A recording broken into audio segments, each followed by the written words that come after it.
Okay. First of all, everybody, welcome to Walking the Weird Ways.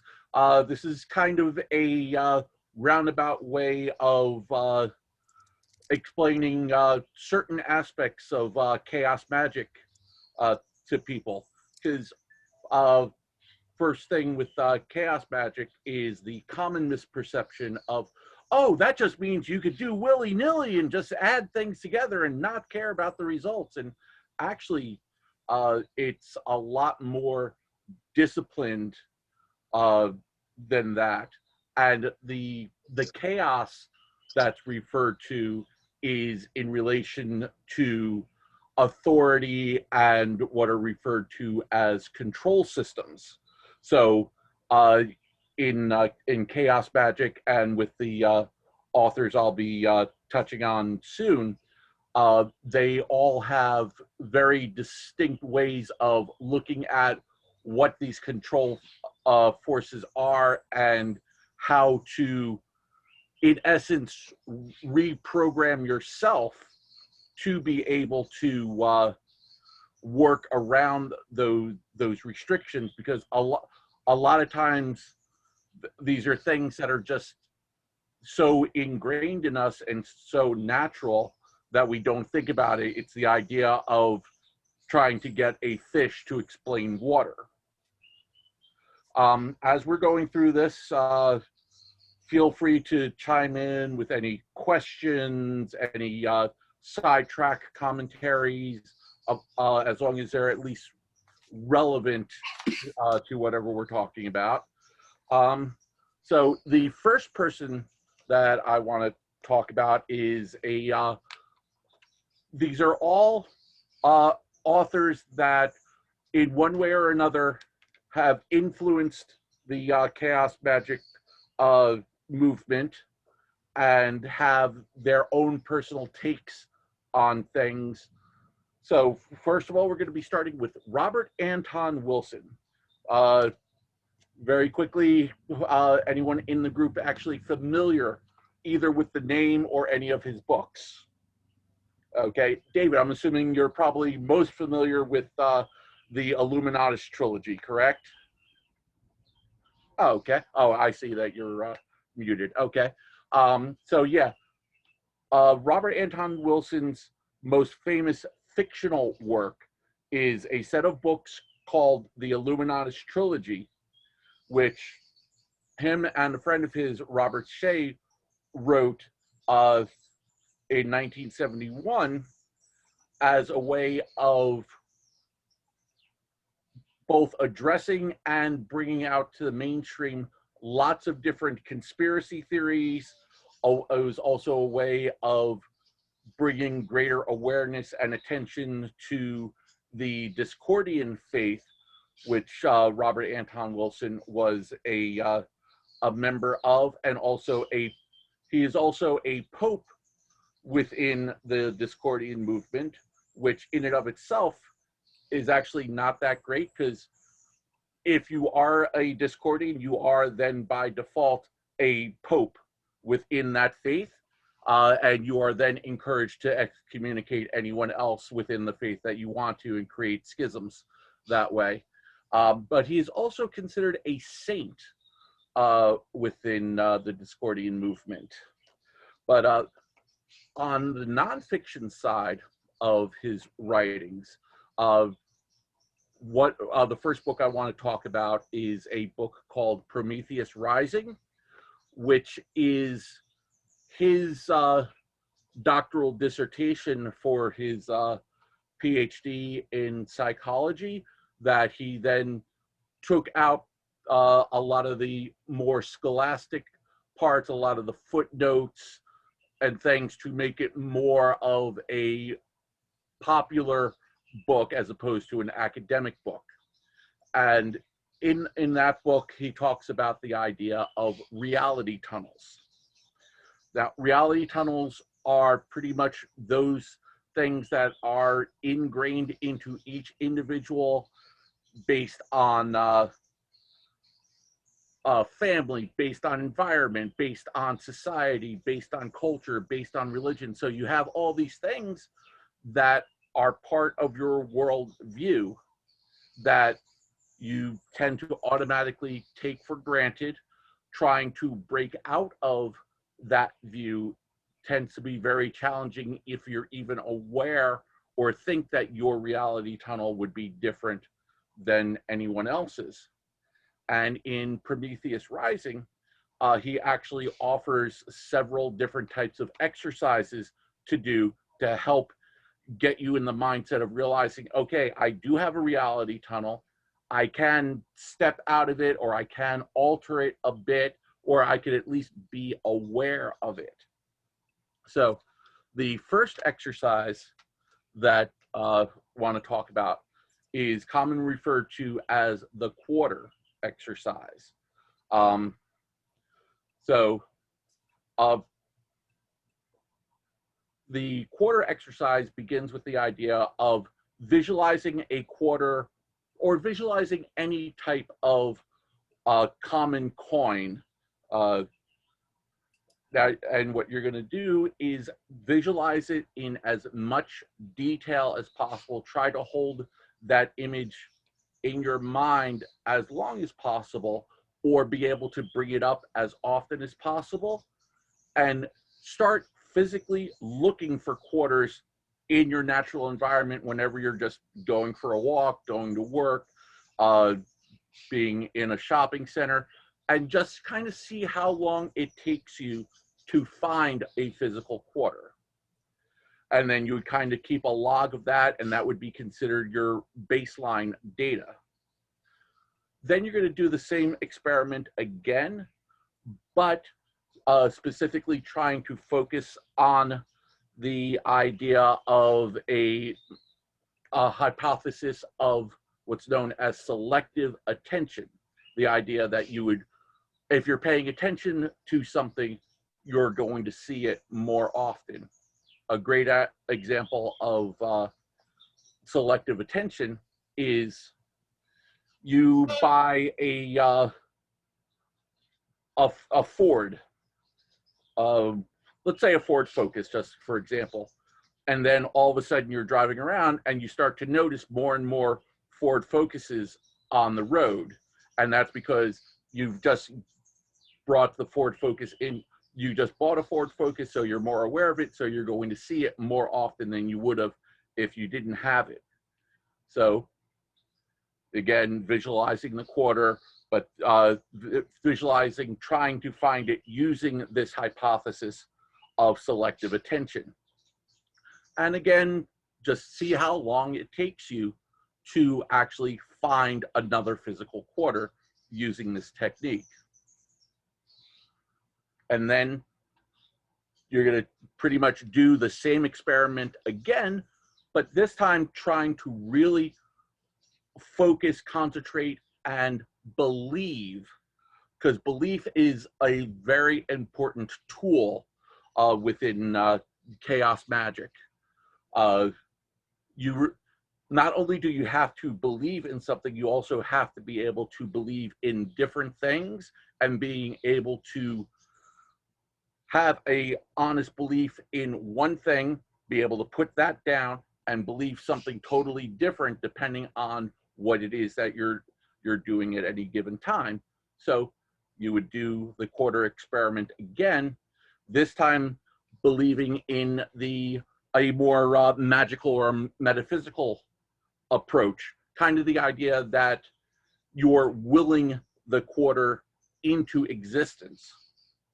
And then again, see how long it takes you to find a quarter. Start comparing these different time frames.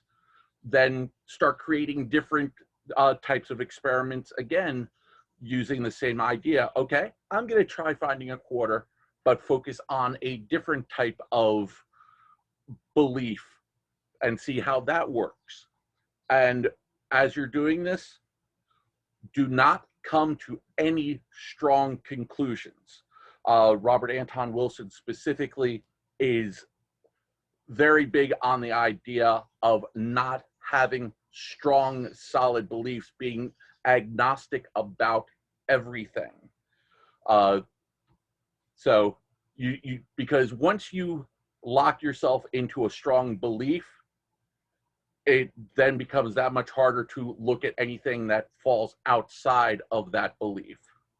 So this whole experiment kind of gives you the idea of being able to get you to move from one type of reality tunnel to another, or at least augment your reality tunnel. Yeah, you'll default back to certain things because we're human and that's what we do, but it's going to give you an idea of how you can affect the structure of the universe on your beliefs, whether you're believing that, oh, I'm just finding these quarters because statistically people lose change all the time, misplace coins all the time, so of course I'm going to be finding it, all the way to, no, I am using my will to physically manifest this quarter into existence, and any other idea in between that.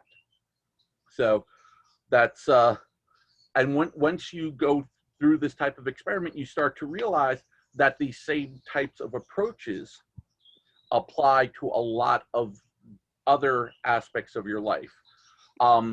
There is a saying that Wilson uses, what the thinker thinks, the prover proves. And what he means by that is, if you have a certain train of thought, a certain reality tunnel, your brain is going to automatically ignore information and evidence that doesn't fit into that, and focus on evidence and information that does support it. And that, again, is definitely something that you want to be able to, even if you can't change it or can't change it permanently, at least if you're aware of it, it's something that you can at least factor into your decision making and your opinion making. Any questions before I go on to the next exercise? Okay. In that case, let me just see. All right. So next thing is, the next experiment that he writes about in Prometheus Rising is called Right Where You Are Sitting. And it's a different approach to meditation. Most meditation practices are all about clearing your mind, not having any thoughts. If any thoughts come into your head, just kind of let them just drift away. This is a very different approach. So if you're going to try this experiment, you would want to make sure that you have at least a half hour of devoted time where you know that you're not going to be interrupted in any way. Obviously, turn off cell phone, social media, anything like that to avoid distractions. But you're going to just start asking yourself a series of questions, most of which each answer will lead to another question. So you would start off with, I'm sitting here doing this exercise because, and then whatever that legitimate answer is. So in this case, it's because I learned it at a retreat. Okay, great. That then leads to the next question of why did you go to the retreat? And then you'd answer that. And then how did you find out about the retreat? And did someone tell you about it? Did they share a link with you about it? How do you know that person?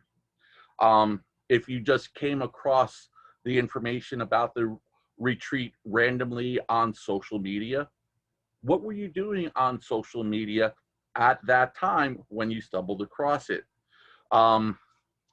Was it through a particular group that you're a part of that has a specific topic focus? In which case, why do you belong to that group? How did you get interested in that particular topic? Did someone influence you? Are there aspects about yourself that make you predetermined to be interested in these types of topics? You would also throw in other questions like, why am I sitting here rather than someplace else? Why am I sitting next to my window as opposed to sitting in my recliner doing this exercise or anything else? How did your parents meet, and why are you here at all? Also ideas like, why is this planet capable of supporting life? And yes, the more questions you ask, the more potentially absurd the questions can get, but that's also part of the exercise. So like, why am I on a planet right now that supports life? And why does it support the kind of life that would even make up these kind of exercises to do? And part of the purpose behind doing this exercise is it kind of helps get you to realize the difference between what could be referred to as hardware and software. Your physical body, your physical brain would be hardware, which is something that is localized and specific, where your software, in this case, let's use the term mind or soul, spirit, any of those, is something that is non-local, therefore doesn't have the same restrictions that hardware does. If you want to put it in mundane terms, it's the difference between having a cell phone and having a Facebook profile. The cell phone is your hardware. The Facebook profile is your software.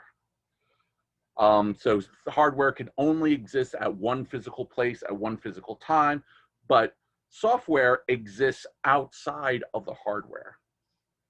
And again, as you're going through these questions, any other questions that your answer to that brings up, go ahead and follow that train of thought for a while. And then after, just see how far you get in that half hour. And then, or if you get stuck, move on to another question. And then a few days later, or whenever you get an opportunity, go ahead and do that exercise again, trying to focus on those questions that you couldn't answer before. And you want to try to avoid providing metaphysical explanations in your answers, because the idea is you want to try to concretely answer the chain of questions as much as possible. If the question does require a metaphysical explanation, and that's the only one that you have, obviously that would be the answer you would provide for yourself. But then come back to that question at some other point, see if there is a physical, a mundane explanation or answer to that question that you didn't think about previously. Okay. Before we move, again, shout out for questions before we move on to the next exercise that he talks about. Okay.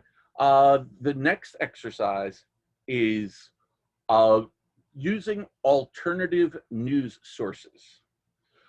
So purposefully, if you're a socialist, if you're a progressive, if you're left-leaning in any way, take time and, like, maybe for, say, a week, for example, purposely get your news from Fox News, from Breitbart, from conservative websites, from conservative news channels, and actually try to put yourself in the mindset of believing that information, even to the point of potentially trying to convince your friends that you believe some of these ideas.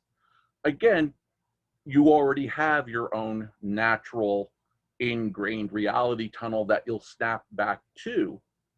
But by taking in these alternative informations, it allows you to be more flexible to at least attempt to understand or acknowledge someone who has opinions that are different than yours. No matter how factual they try to make their opinion sound, or how factual you feel your opinions are, they are still ultimately opinions based on an individual reality tunnel, and how very difficult it is to be able to see things through someone else's reality tunnel unless you make the very concerted effort to do that. So, and it applies.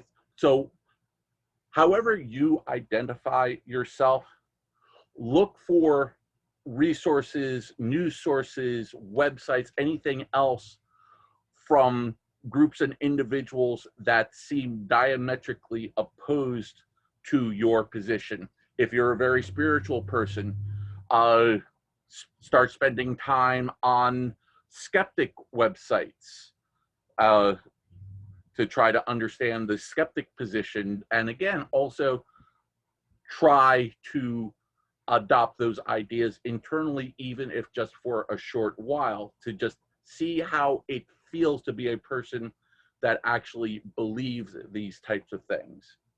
Not to indoctrinate yourself, not to change your own personal opinion, because again, you're going to more than likely either snap back or drift back to your own natural personal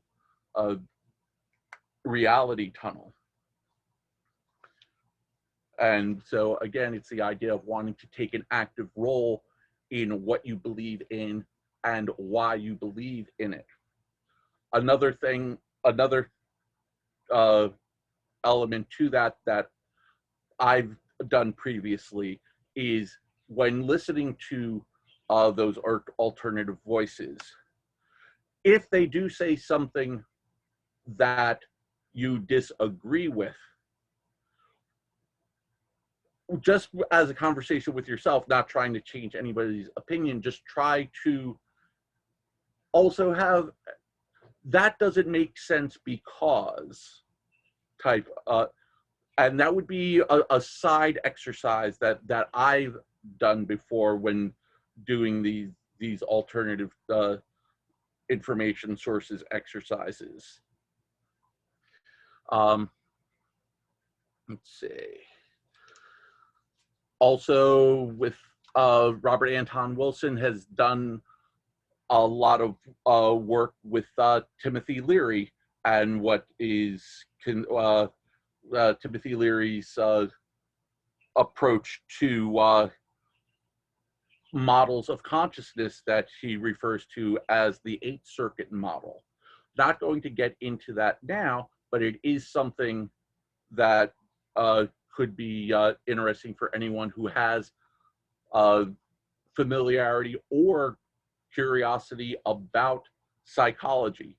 That information actually appears in another one of Wilson's books called Quantum Psychology. So that would be a particular book that you would want to look at if you're interested in that. The third book by Robert Anton Wilson that I would recommend, if any of this sounds interesting to you, is a book called Cosmic Trigger 1. Cosmic Trigger is actually a 3-volume set. Volumes 2 and 3 do have their relevantly good and interesting information, but I would recommend volume 1. It's kind of a cross between an autobiography and philosophical stand-up would probably be the best way to describe it. And there, you could in that he talks about the idea of what he refers to as chapel perilous, and that's when you find yourself in a situation where all or most of your previous established beliefs no longer work, no longer make sense, but you don't have answers to what's going on in your life and you can't explain it. Um, the the example of a person in Chapel Perilous would be a skeptic that starts having haunting and poltergeist experiences in their home. They've spent their entire life with the reality tunnel of these things don't exist, nothing happens after death, anything like that, when all of a sudden you're being bombarded with these weird encounters that are going on. How do you handle that? How do you approach it? How do you come out of that experience? Either his idea is there are only two ways out of that experience. You either come out as a hardcore agnostic or a complete paranoid. You stop believing in everything and don't trust anything anymore, or you come out agnostic where, okay, it could be this idea, it could be that explanation, anything like that. So again, Robert Anton Wilson really liked playing around with the idea that everything has a relativistic connection to it. So there are no hard and fast answers to things, including morality, and we'll actually come back around to that in a little bit because that'll tie into a couple of other things that we'll be talking about. So that pretty much covers the first author and magician that I wanted to talk about, which was Robert Anton Wilson. Again, throwing it out for any questions before we move further. Gwydion, can I ask something? Sure. When he talks about these reality tunnels, and you're talking about these exercises where you're basically going to the extreme opposite of your own reality tunnel, does he actually say something about how your own reality tunnel actually formulates through life? Because in my experience, the way you think changes quite dramatically as you grow older, and how you have experiences coming in from other people and other concepts and other cultures. So are you actually almost, without having to do the exercises, remodeling your reality tunnel as you go along? Yes. And he actually does talk about that.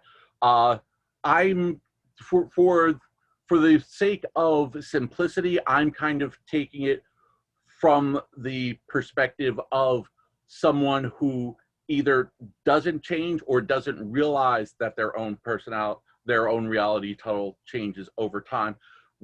I'm sure we've all met plenty of people like that. This is how we do it. This is how my parents did it. This is how their parents did it. There's no need to think outside, very much kind of a blinders on approach to things. So yes, if you're already aware of the idea of reality tunnels, even if you don't use that term, yeah, you're going to see, oh yeah, when I was 22, I had a lot more misogynistic ideas than I do now that I've become mature or gotten involved in different groups and activities. Yeah, there is a natural progression to that, but not everyone sees that or even realizes that it happens. Would be the main takeaway from that. Do you think that the people who explore the pagan way of thinking, the way of faith, etc., tend to fall into the sort of side there where their reality tunnels do change because they have to be really open to other ideas and other concepts in order to formulate their own? I've seen it happen kind of both ways. So yes, there is going to be a certain change in a person's reality tunnel, just going from the idea of believing in one creator God versus even the possibility of multiple deities. The flip side of that, or the negative side of that, is the idea of being a zealot or being a convert. Being a convert to a faith is almost a faith to itself.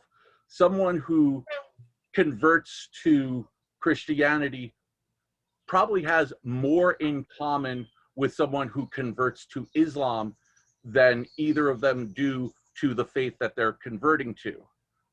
Because part of their reality tunnel, part of their faith, is this whole hyper focus on whatever faith that they're moving into. And I see that a lot with pagans who are new to the path and are in the process of restructuring their reality tunnel. They become so intent and intense on their new pagan path.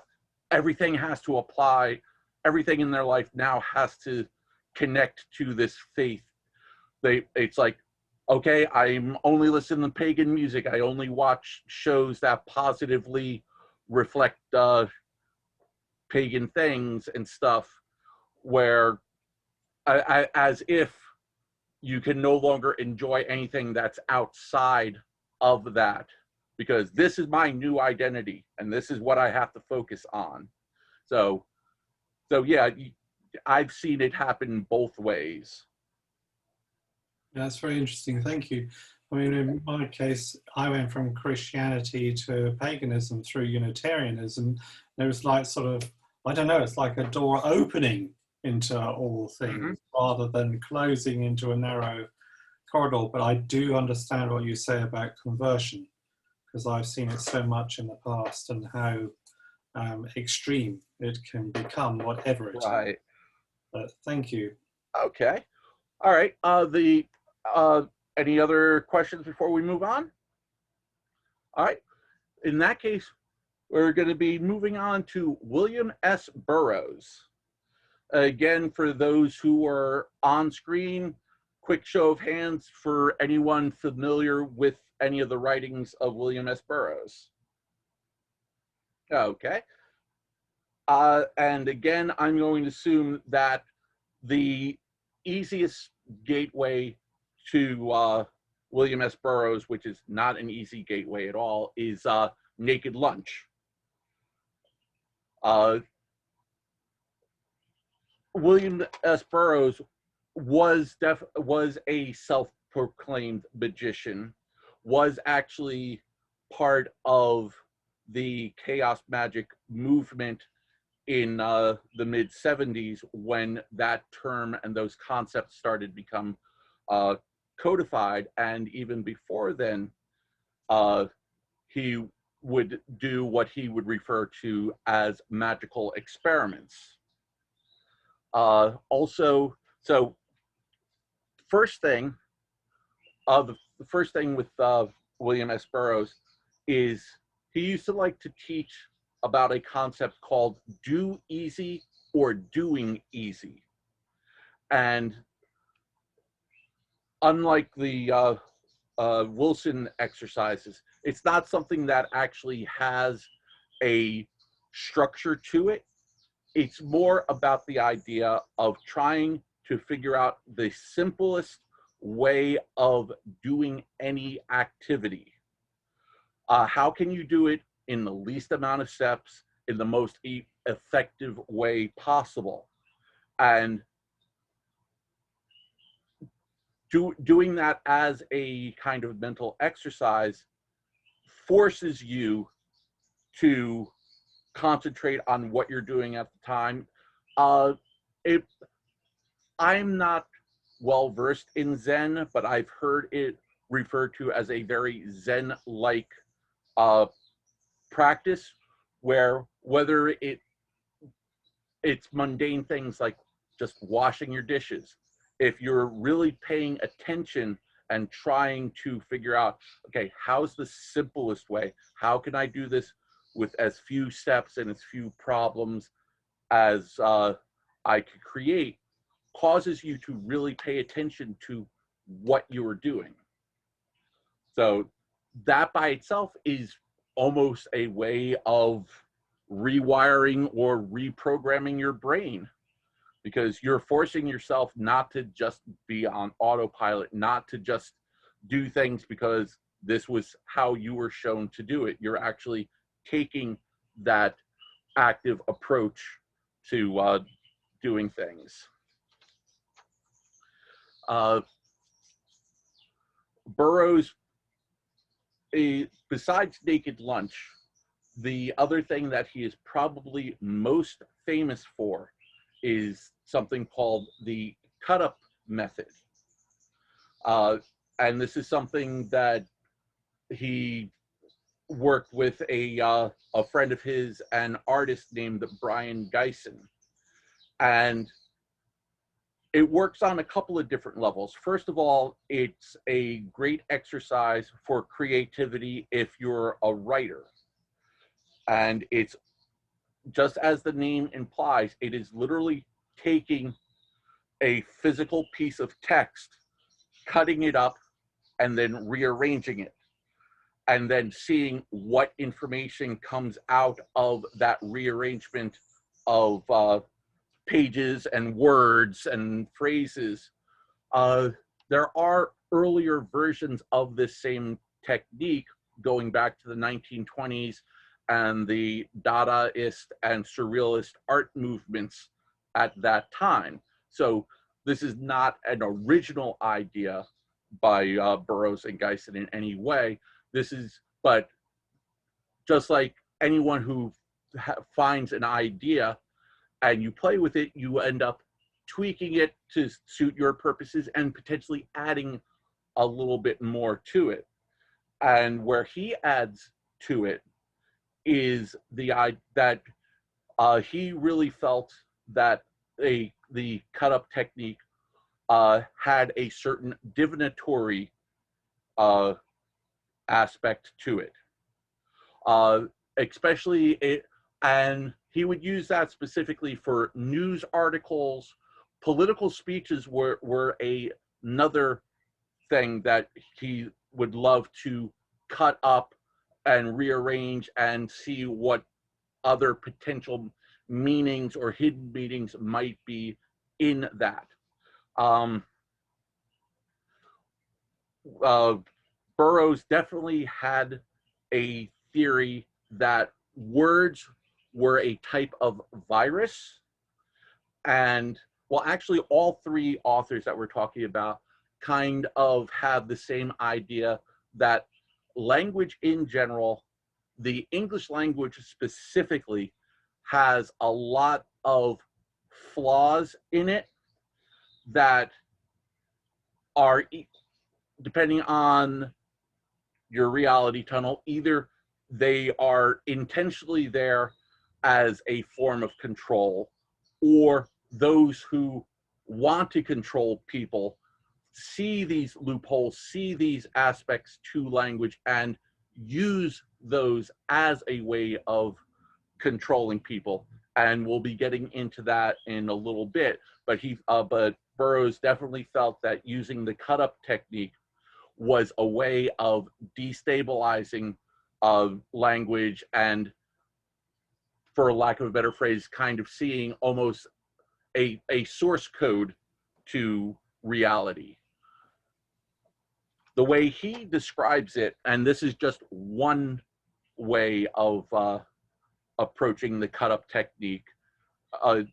So again, this is not the only way you could do cut-ups, but this is a direct quote from Burroughs talking about the cut-up technique. Let me get to that. Okay. The method is simple. Here's one way to do it. Take a page, cut it down the middle, and then cut it across the middle. You now have 4 sections, 1, 2, 3, 4. Now rearrange these sections, placing section 4 with section 1, and then section 2 with section 3. You now have a new page. And sometimes it says much the same thing, but sometimes it's quite different. Cutting up political speeches is an interesting exercise. And in any case, you will find that it says something quite definitive. So he definitely felt that even if it wasn't divinatory, it at least told you something. It gave you more information than what the original text it was itself. Another phrase that he used is, the more you cut up the present, the more likely the future is going to leak out. So yeah, you could, again, just take a page, cut it up, rearrange it.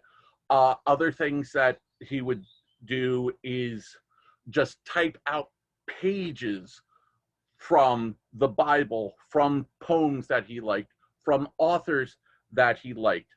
This works really well if you have stories or poems or anything from an author that you're a big fan of, that you've read over and over the years, and it's kind of just become background noise because you've dealt with that person's writing so long. By doing this whole cut up method, you get to see those poems and those writings and that additional information in a whole new light. So again, something I would definitely recommend people trying, especially if there are any writers or aspiring writers in the group. If you get stuck at something, go ahead and try the cut up technique. It's something David Bowie used to use in writing his songs. Kurt Cobain was a big fan of the cut up technique for creating lyrics, or even just creating imagery. Even if you don't get coherent sentences, by having the juxtaposition of these phrases and words and sentences, you could end up with imagery and ideas that do inspire you in a particular direction. So you don't necessarily have to take just how the cut up was rearranged and what it says, but it might just be a form of inspiration to that then leads you out of that rut or out of that writer's block that you might have had. Okay. Another thing that Burroughs and his friend Brian Geisen experimented with is a device called the Dream Machine. Is anyone familiar either with the term or the idea of the Dream Machine? Okay. It's actually something, there are sites online where you could download the PDFs for schematics for how to build one. There are also companies that make them. The simplest way to describe it is, if you have a large cardboard tube on a, hold on, my battery's dying, on a turntable, and then you have a light in the center of it. That cardboard tube, you're going to cut vertical holes in it at particular positions, and then you would put that on the turntable, and usually using the 33 1/3 speed, but you can get different effects with different speeds. It creates a pattern of flickering lights that, while not hallucinatory in and of itself, does kind of create almost a hypnagogic imagery. If you're familiar with the idea of just seeing geometric shapes when you close your eyes or when you look into a bright light, and you kind of see geometric shapes or patterns behind your eyelids, the Dream Machine is something that helps activate that part of your brain as a way of creating a low-level altered state of consciousness. So again, you could use it for relaxation techniques, for example. You could use it for inspiration. You could use it as a way of just unplugging from mundane reality for a short period. So something, again, it is a interesting device. I used to have one back when I was living in New Jersey, so which was probably like 25 years ago now. But if you're looking to get the type of results that you would get from, say, a isolation chamber, those float tanks that can produce a certain amount of hallucinatory experience, it's not going to give you that level of experience, but it is going to change the brain waves for a temporary amount of time, and kind of just it's hard to describe if you're not someone who's experienced in altered states of consciousness to begin with.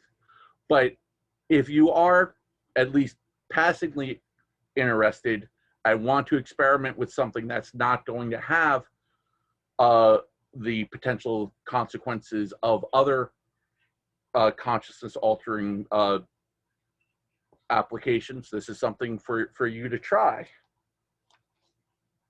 So we've covered the dream machine. Burroughs was very much about the idea of destabilizing control. He was probably one of the more radical of the three authors that I'm touching on that had very strong personal beliefs that there was this overarching control system in place. So he felt it was his purpose and his duty to try to disrupt and destroy this control system as much as possible.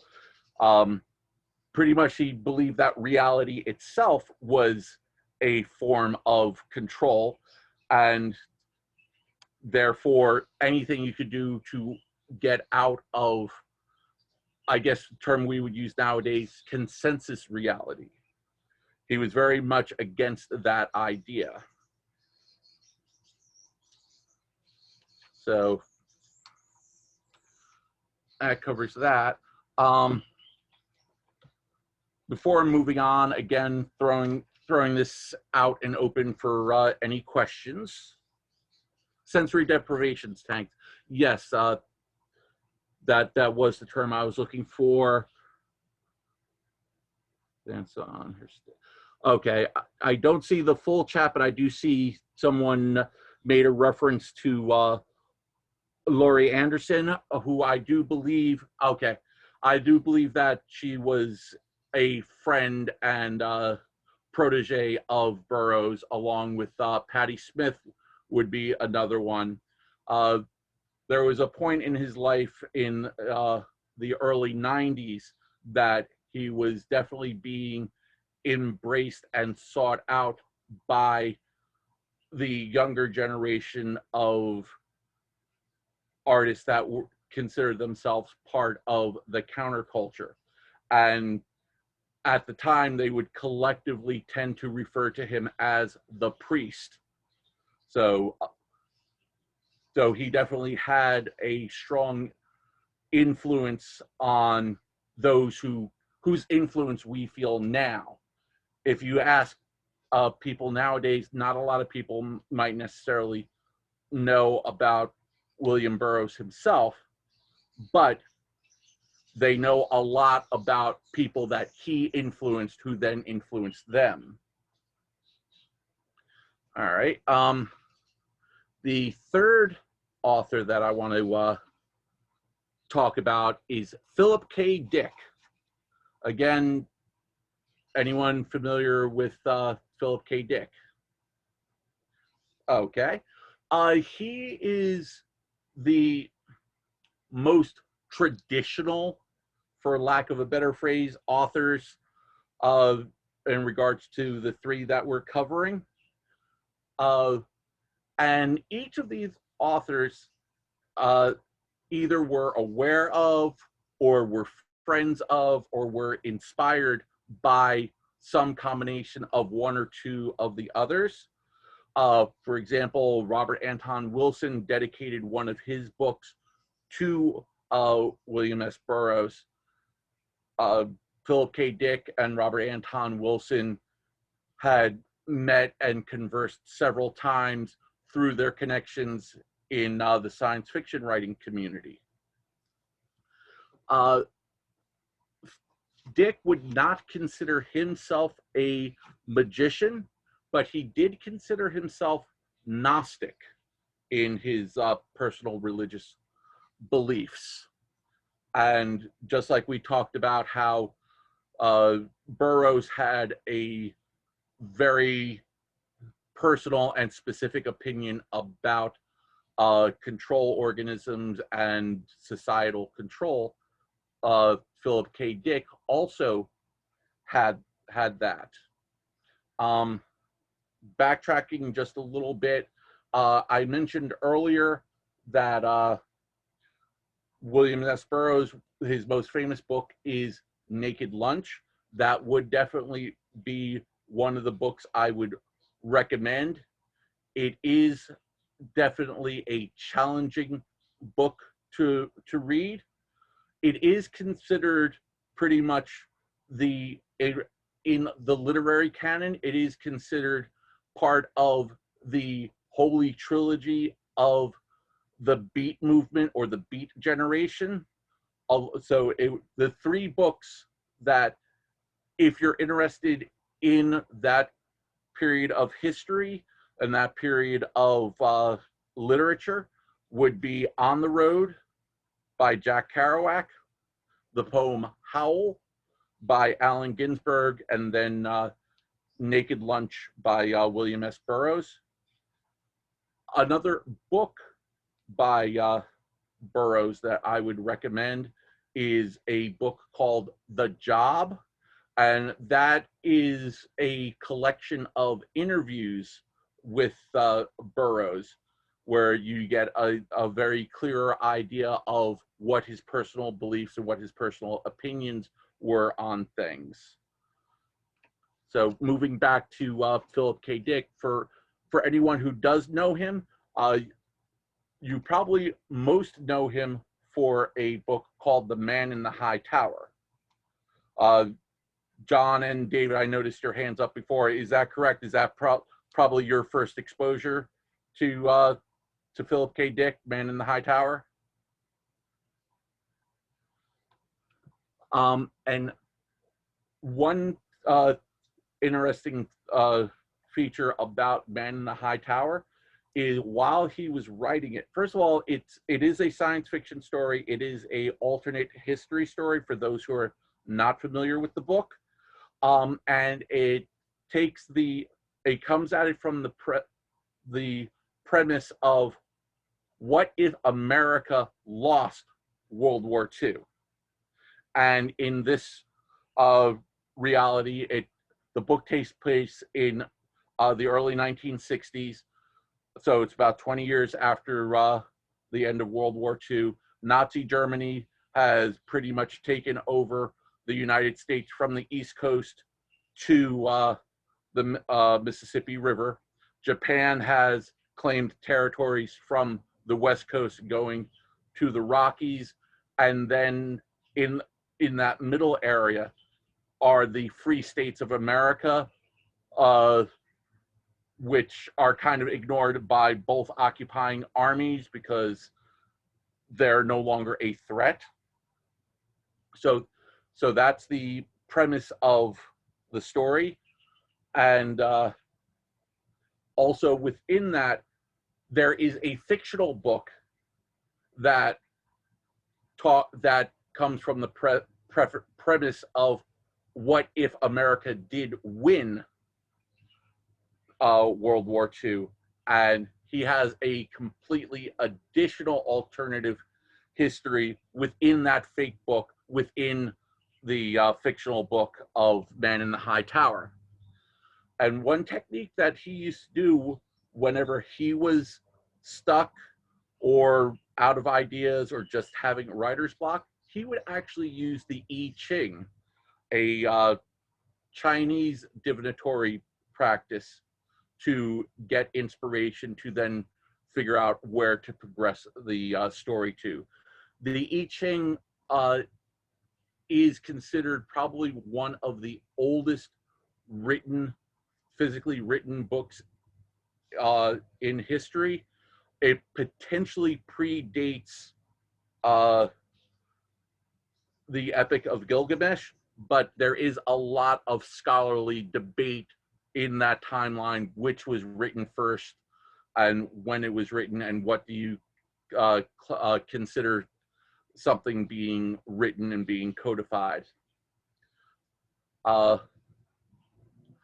Another book that Philip K. Dick would be most known for is a book called Valis.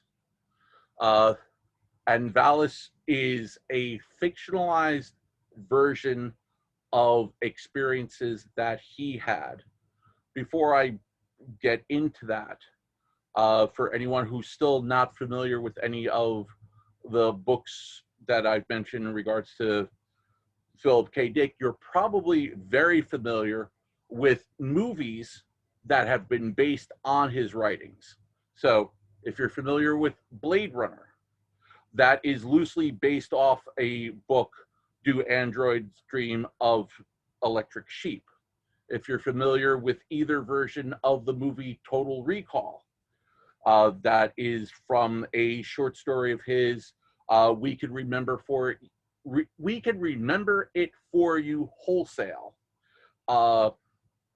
Minority Report, the Tom Cruise movie, was loosely based on one of his novels. The Adjustment Bureau is another one. So there are A Scanner Darkly would be another movie based on a Philip K. Dick book that is probably not very well known, but one that I would definitely recommend. It is directed by Richard Linklater and has an interesting visual style to it. It has what's known as rotoscoping animation. And what that is live action people. So he filmed the actors just like a regular movie, but then had all of those cells hand drawn over, so you could kind of see squiggly lines. So it definitely has the blurring effect of animation and real life. So that would be a movie that of his works that I would recommend. Going back to Valis, like I said, it was a fictionalized version of experiences that he had. He refers to those experiences under the short term of 2374. And what that means is during the period of February and March 1974, he had several different experiences that profoundly changed his life and his outlook on things, which all started when he was getting a delivery of pain medications for a impacted wisdom tooth that was withdrawn. He answers the door. The delivery girl delivering it had a fish pendant, the early Christian symbol, and he recounts it as having a beam of pink light download information directly into his brain upon seeing that necklace. And over the course of those 2 months, had lots of synchronicitous things happen to him. One thing is, all of a sudden he had the very strong realization that his infant son was suffering from some type of uh, hernia affecting his intestines, and if it was not addressed quickly, it could have caused his son's death. He rushes his infant son to the hospital, and the exact thing that he said that his son had, he did have, and there was no way for a layman to just visually look at an infant and see that this was going on. This required very specific x-rays and examinations and stuff. He had an experience where he saw ancient Rome visually overlaid over where he was at the time, which started leading him to believe in the idea that potentially we are still living in the early age of Christ. He would believe that we were around 70 AD, right around the time of the fall of the Second Temple in Jerusalem, and he would use the term "the empire never went away." So, and any of these things that he believed, just like Robert Anton Wilson, in regards to never having a strong belief, he purposefully went through each of these ideas and tried to explain, okay, what could have caused me having this type of visionary experience? What could have caused me to have this experience with my son? And would come up with lots of different ideas, lots of different theories, all potentially relatively sound, yet he would then put that down and come up with another reason why, and never settled on one particular reason. And a lot of that information comes from a collection of journals that he wrote during the last 8 years of his life, which are collectively referred to as the exegesis. It is at least 8,000 pages of handwritten journal notes that he did over that 8-year period, while still putting out publishable material. The exegesis is, well, there is a edited edition that is available for purchase, also available for audio. It is also a very difficult read, but if you find yourself going down the Philip K. Dick rabbit hole, that would be something that you could potentially look into. So, before moving on to the final section, any questions about Philip K. Dick? Okay. In that case, the last thing that I want to touch on is something Robert Anton Wilson and William S. Burroughs definitely had talked about this concept a lot. Philip K. Dick talked about it a little bit, not as much. It is also not an idea that originated with any of them, but they just added their own personal spins. It's also something that has been developed within the academic philosophy community. It falls under the guidelines of what's referred to as general semiotics. I'm probably mispronouncing that word. That's not ultimately relevant. A subset of that within academic circles is something called E prime. E prime was an attempt to rewrite or restructure the English language to make communication if not simpler, at least clearer. So let me just find some notes about that. So the first thing with the idea of E prime, and again, these are things that were really touched on a lot and talked about a lot, specifically by Wilson and Burroughs. First of all, getting rid of the verb to be, both in your writing and in your thinking, because first of all, it implies a certain level of absoluteness. I am this, and by saying that, you're then eliminating everything else that you could potentially be at any given time. And it also applies externally. For example, the grass is green. Would then change within the context of E prime, and the things that Wilson and Burroughs would talk about would be restated as the grass appears green to me. Therefore, you're taking out that idea of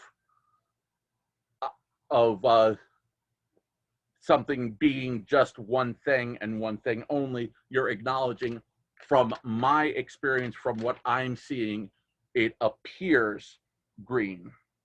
Another way that you could incorporate that is Beethoven is better than Mozart, or rock is better than soul. Those are not facts. Those are opinions. By having the word, or having a variation of the verb to be in those sentences, you're giving the implication that it is a statement of fact. So you would try to change that to Beethoven. Let me see if I could find that. Okay, Beethoven is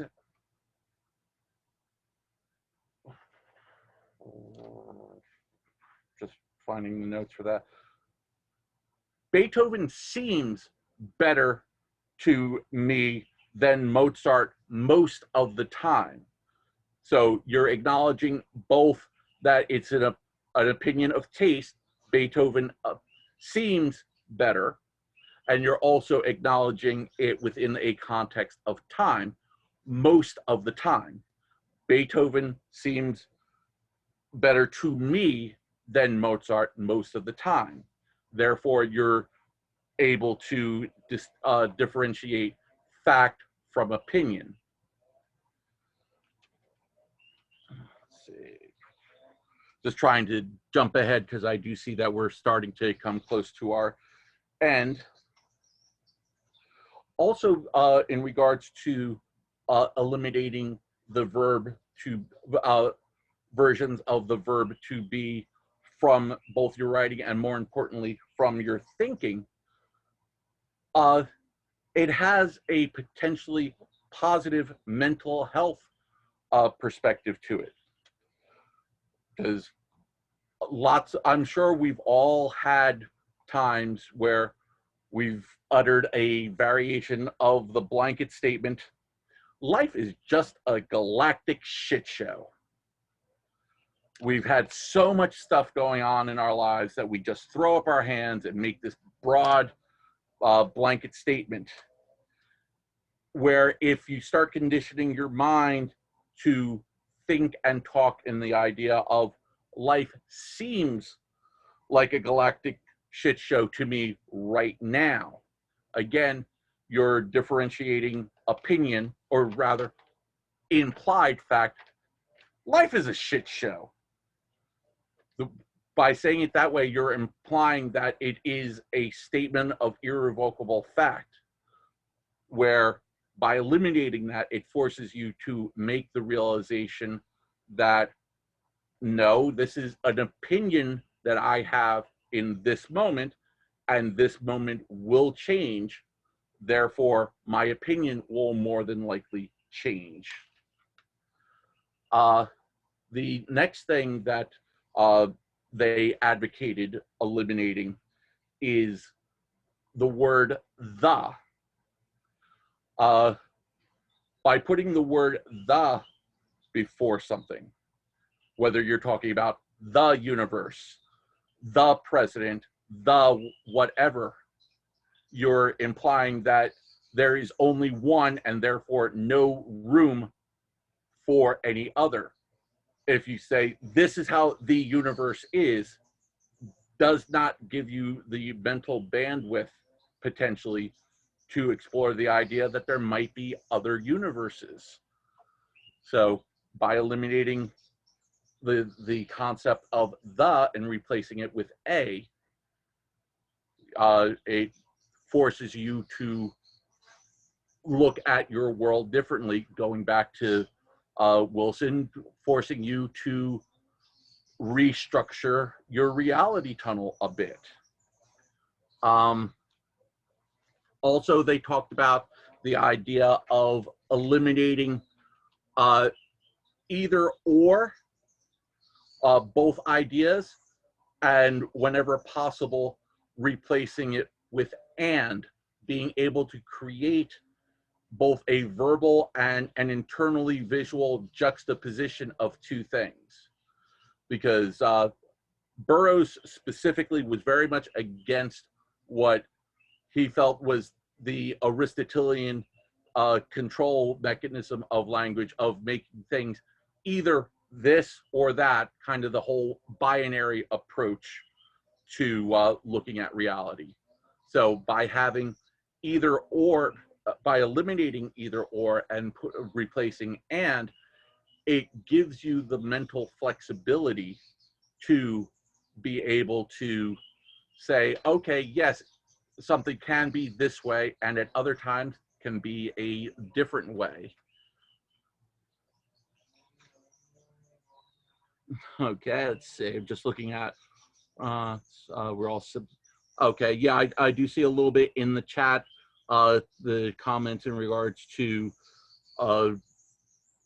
the planet, the rocks, the rivers, we're all siblings in all of Earth's household. Spanish being easier than European Portuguese. So, but I'm sure that even in other languages, you're still going to have certain phrases, certain ideas that are kind of locked in that can be used as a form of control over people. Even if you don't necessarily have the same ones as in English, obviously all three writers that I'm dealing with all had English as their, if not their only language, their first and primary language. Let's see. Oh, something I wanted to double back a little bit that I didn't get to touch on. Talked very briefly in the Burroughs segment about the cut-up method being a divinatory exercise. An example of that appears in a book that Burroughs wrote in 1969 called The Wild Boys. And this is a direct quote from the book. And he got this idea, the ideas behind this quote came to him while working with the cut-up methods. And the quote is, "The uneasy spring of 1988, under the pretext of drug control, progressive police states have set up throughout the Western world. These police states maintain a democratic facade from behind which they denounce as criminals, perverts, and drug addicts, and anyone who opposes the control machine." Now, you could, first of all, just in hearing that now, you could see how we are actually in that type of potential control state. uh, governments and individuals use the idea of drug control, the idea of safety versus liberty as controlling mechanisms. Yet to specifically see it referenced in a book written in 1969, occurring in 1988, when Reagan's war on drugs was at its peak, you can see the potential of the cut-up method having a divinatory aspect to it. One last thing. So to sum up very quickly, if I can, you are going to notice that there is in each of the three authors that we're talking about, the ideas that they taught, the ideas that they expressed, is a very hard objection to absolutism in any context, whether it's moral absolutism or cultural absolute. Nothing is hard and fast true. So I have a couple of quotes that I want to close out things with, if I could find it real quick.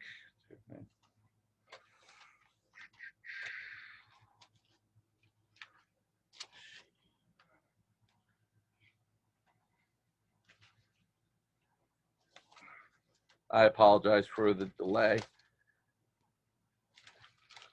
Well, anyway, since I don't have those quotes right now, the main quote from Robert Anton Wilson that I wanted to close with, I'll paraphrase it as best I can. Pretty much everything that man has created that has not come to us from nature has originally been considered a heresy, a fraud, folly, wrong. It could never happen. We could never do it. Why should we ever do it? And I challenge you to try to find anything in the achievements of humanity that did not go through that process, whether it's lighter than air flight, whether it's space travel, whether it's certain medicines, certain surgeries, anything like that. So the only reason why humanity has anything is because of those people who purposely looked outside of their original reality tunnels, outside of their original programming, whether it's cultural, religious, or anything else, and said, hey, what about this? And then finally ending with a quote from Oscar Wilde: disobedience is man's original virtue. So I'll go ahead and just open it up for a couple of minutes for any last minute questions. Weeding, you have two, it looks like there's at least two questions in the chat. Okay, can you read them to me, only because I'm trying to multitask here. Totally understand. So David asks, did you say earlier that the cut-up method was developed by Brian Geisen? If I did not mean to imply specifically that he was the creator of the cut-up method.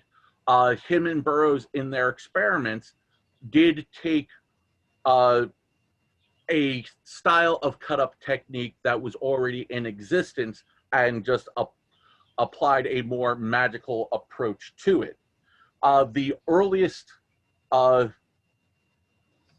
origin, quote unquote, to what could be referred to as the cut-up method was a artist and poet in the 1920s, Tristan Tzar, I believe his name is. I might be mispronouncing that. And he created, he talked about the idea of literally cutting up words out of a newspaper and rearranging the individual words to create a poem. If I remember correctly, he has a poem written, How to Create a Dadaist Poem. And the poem itself is literally just the instructions of take a newspaper article, cut out all the individual words, rearrange the words, you now have a Dadaist poem. He was considered scandalous at one point because he literally created a poem spontaneously by pulling words out of a bag. And this was so controversial to the academic and poetic leanings of academia at the time, which was the 1920s, that it was just, oh, that can't be considered poetry. That has no relevance to anything. And yet it then ends up influencing people like Brian Geisen, William Burroughs, who then in turn influence others and stuff. Was there any other questions that I overlooked? So there was one from Ray that says, so by deleting absolute language and replacing it with perceptive, we also minimize creating a narrative and reality that denies the possibility of change or improvement, with a question mark. Correct. That was, and that also brings me to one other thing. Specifically with Robert Anton Wilson, even though he was strongly said, no, there are no absolutes, he did believe in the idea that there were things that were quote unquote true enough. The example he uses is, okay, as a person, I would never want to be murdered or raped. Therefore, I don't think people should murder or rape other people. Therefore, if I see someone sexually assaulting another person, I'm not going to stop and say, oh, his reality tunnel must obviously allow this type of act to proceed. No, I'm going to pick up a big heavy object, hit him across the head, and ask questions later. So even though there is not necessarily a moral absolute, there is no this is true, this is false, you do have enough societal and personal objectivity to say, no, this is pretty wrong. Maybe I can't say that it's absolutely wrong in every context, in every situation, across the board, genocide, famine, anything like that, but it's true enough for me to be able to still act in accordance with it. But again, even in doing that, you're still acknowledging that it's not an absolute, but still allowing you the ability to act in what for you would be a moral fashion. You're not having a nihilistic approach. Everything is worthless. Nothing matters. So it is 2:30 now. I'm going to go ahead and wrap up the questions at this point. Okay. If folks have other questions, I'm sure you'd be happy for them to reach out to you with their questions. Yep. Throughout the retreat, you are on the Facebook group.